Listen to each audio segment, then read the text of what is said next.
Toi qui es la vie, l'amour, le feu, la force, la douceur et la grâce.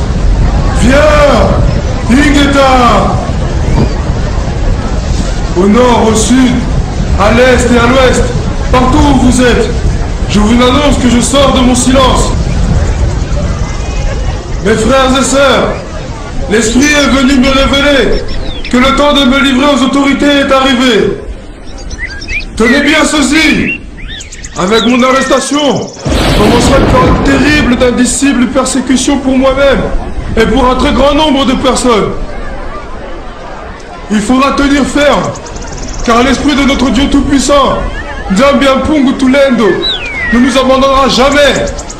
Et il n'a jamais abandonné quiconque se confie en lui, car il est la vie, l'amour, le feu, la force, la douceur et la grâce. Les autorités coloniales vont imposer à ma personne physique un très long silence. Mais elles ne parviendront jamais à détruire l'œuvre que j'ai accomplie, car elle vient de notre Dieu, le Père Tout-Puissant.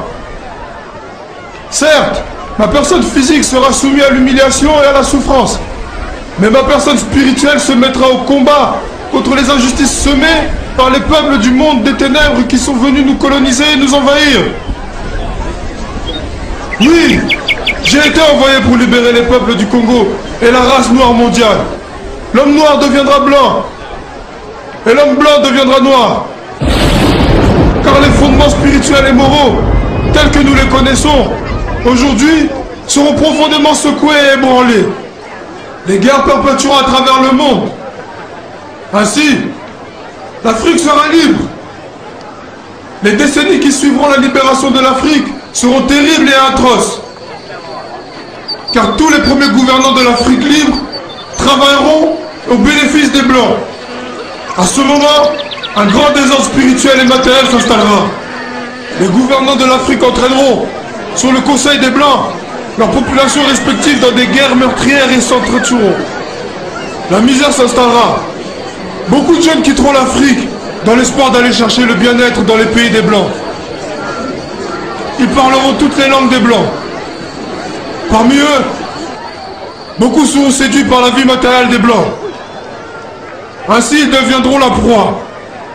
Il y aura beaucoup de mortalité parmi eux, et certains ne reverront plus leurs parents, et ne reverront plus leur Afrique. Il faudra une longue période pour que l'homme noir acquiert sa maturité spirituelle. Celle-ci lui permettra d'acquérir son indépendance matérielle. Alors s'accomplira la troisième étape. Dans celle-ci naîtra un grand roi divin. Il viendra avec ses trois pouvoirs. Le pouvoir spirituel, le pouvoir scientifique et le pouvoir politique. Je serai moi-même le représentant de ce roi. Je liquiderai l'humiliation que, depuis les temps les plus reculés, l'on a cessé d'infliger aux Noirs par l'esclavage et la colonisation. Car de toutes les races de la Terre, aucune n'a été autant maltraitée et humiliée que la race noire. C'est pour cela, chers frères et sœurs, continuez à lire la Bible. À travers ces écrits, vous arriverez à décerner les actes de ceux qui sont venus vous apporter ce livre et les écrits ou principes moraux contenus dans ce livre. Il faut qu'un voleur soit saisi avec l'objet qu'il a volé.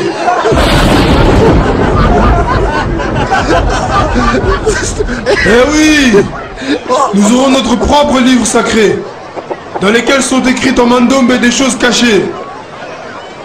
Un instructeur viendra avant mon retour pour écrire ce livre et préparer l'arrivée du roi. Il sera combattu par la génération de son temps, mais petit à petit, beaucoup de gens comprendront et suivront son enseignement. Car sans cet enseignant, Qui préparera les peuples africains? Car l'arrivée du roi sera très meurtrière et sans pardon. Alors il faut que les peuples d'Afrique et du Congo soient instruits avant cet événement. Vous ne savez pas encore ce que c'est qu'une guerre spirituelle. Quand les peuples Congo commenceront à se libérer, tout pays qui osera attaquer le Congo sera englouti sous les eaux. Vous ne connaissez pas encore la puissance de ceux qui sont envoyés par le Père Tout-Puissant. À quoi sert à l'homme de s'attaquer à Dieu si le jour de sa mort, même s'il avait beaucoup de biens matériels, il n'a même pas le temps d'arranger son doigt? Vous ne savez pas de quoi est faite votre vie et pourquoi vous vivez. Car exister physiquement, c'est apparaître comme presque rien. Pourquoi tuer son prochain et espérer rester en vie? Et pour combien de temps? Dieu n'est pas le temps, ni l'espace.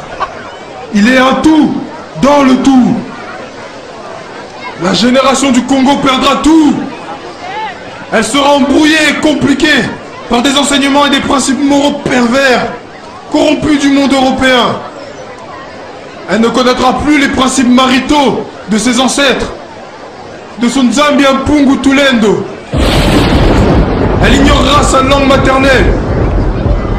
Alors je vous encourage à ne pas négliger ni mépriser vos langues maternelles.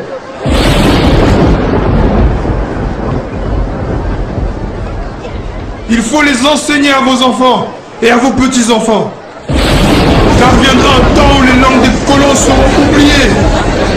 Dieu le Père Tout-Puissant a donné à chaque groupe humain une langue qui sert comme d'une alliance de communication. Ne la négligez, ni méprisez jamais.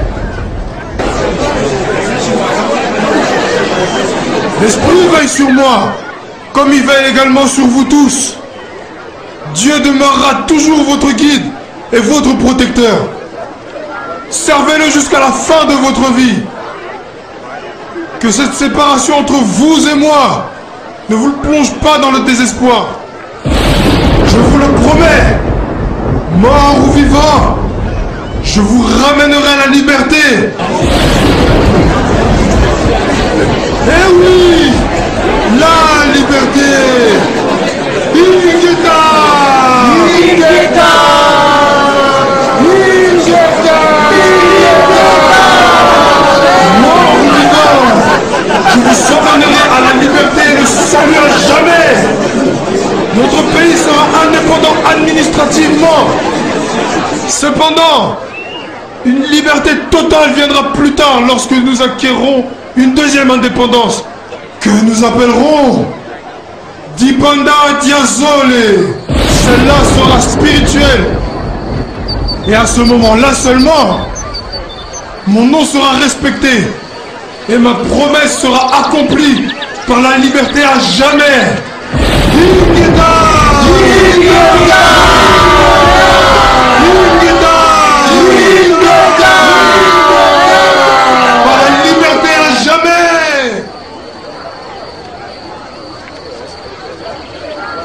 C'est maintenant que débute mon calvaire silencieux pour notre liberté et notre indépendance.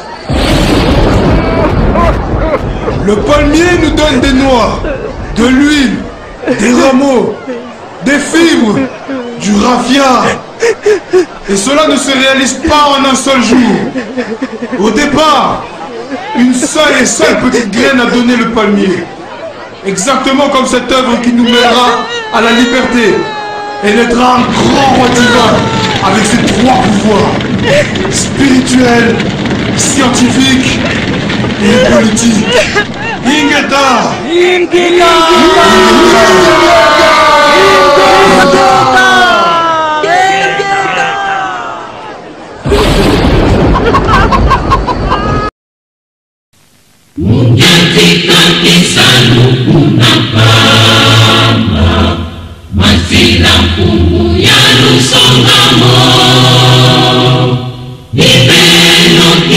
Yes.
Uma